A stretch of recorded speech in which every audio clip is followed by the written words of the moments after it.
Hello and welcome to the Daily Comic and Collectible, episode 583. Now today, the collectible of the day is the Mcfarlane Toys DC Multiverse, DC Classics, Gold Label Series, Blue Beetle action figure. Over the course of a century, 3 different men from very different backgrounds have taken on the heroic mantle of the Blue Beetle, each making their mark in different ways.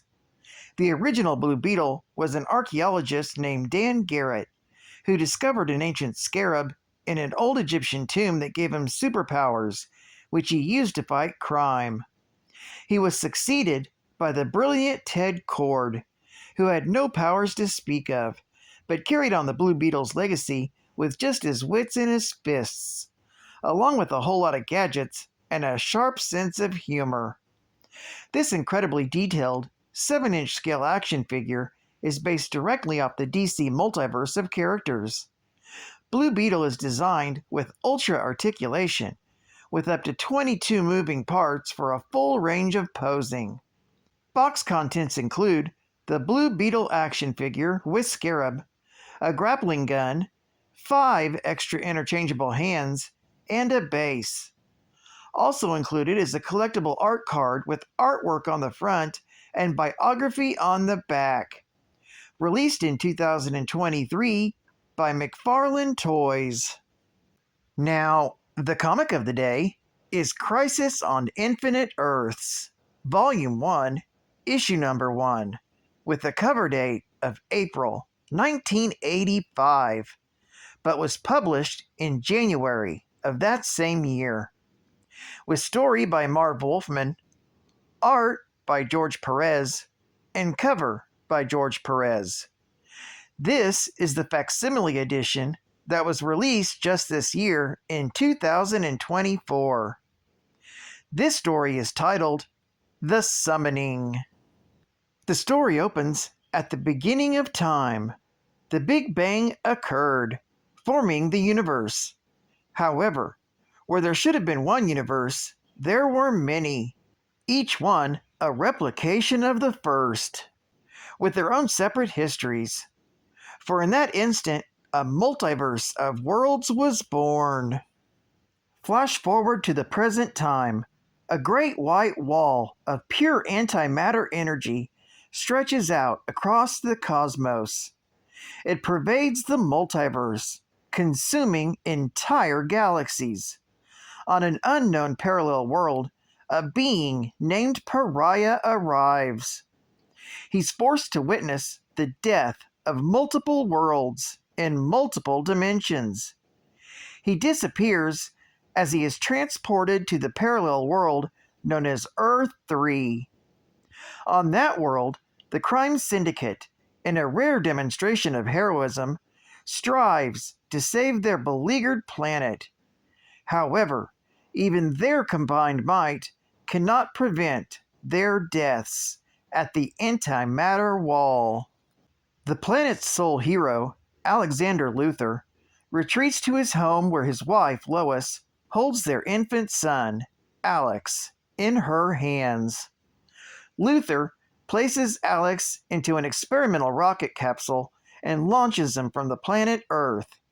As Earth-3 dies, Alexander's capsule pierces the vibrational wall separating dimensions.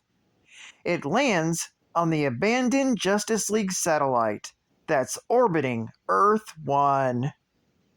Meanwhile, on board another satellite, a being called the Monitor summons his assistant, the Harbinger. He instructs her to travel to various alternate Earths and bring together a select group of superpowered beings.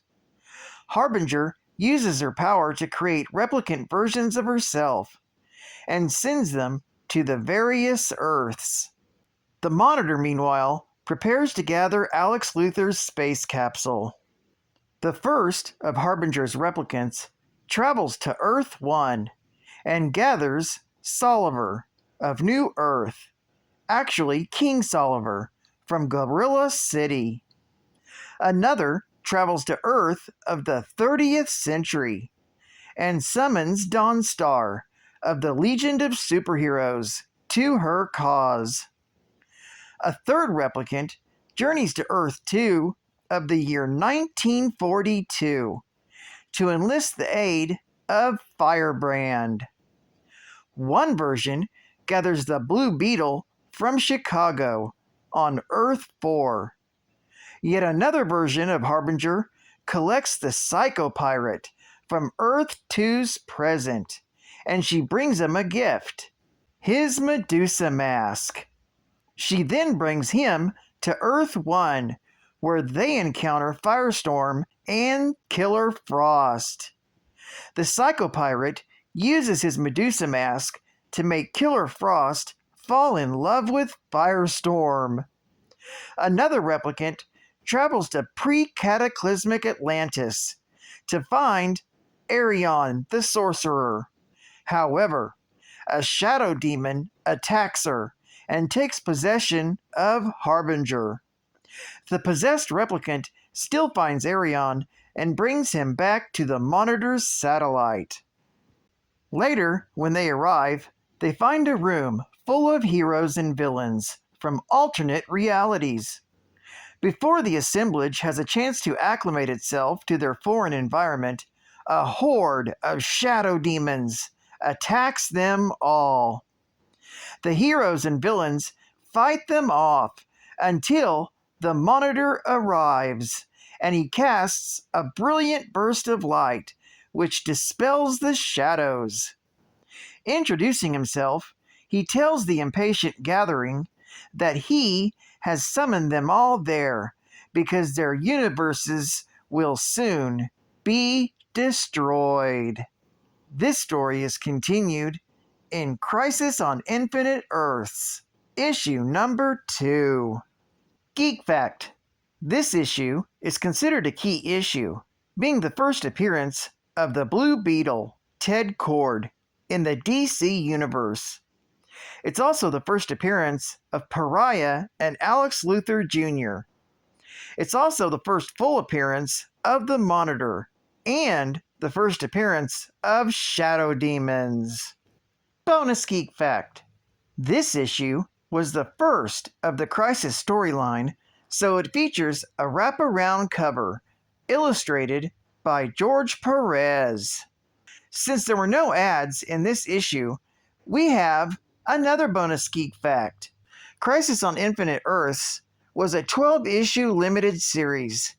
It's the first DC series of its kind to be referred to as a maxi series.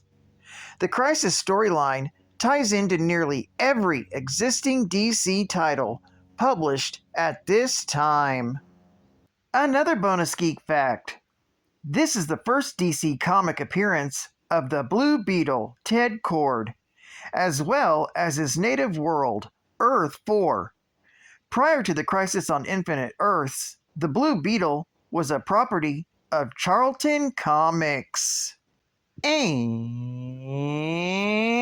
final geek fact: Crisis on Infinite Earths was a 12-issue limited series published from April of 1985 until March of 1986. It was written by Marv Wolfman and was penciled by George Perez. It represents one of the most significant landmark events of the DC Universe. Commonly referred to simply as the Crisis, this series effectively negated the continuity supplied during the publishing eras known as the Golden Age and Silver Age of comics. The title featured virtually every known character in the DC Universe and culminated in the deaths of several key characters, including the Silver Age Supergirl and the Flash. In 2006, a sequel series entitled Infinite Crisis illustrated the ramifications wrought by the events chronicled in the original Crisis series. Well, I'd like to thank you for joining me for another Daily Comic and Collectible, and I hope to see you again Monday. This is Cat Fan Comics Fan, and I'll catch you on to flip. Over and out.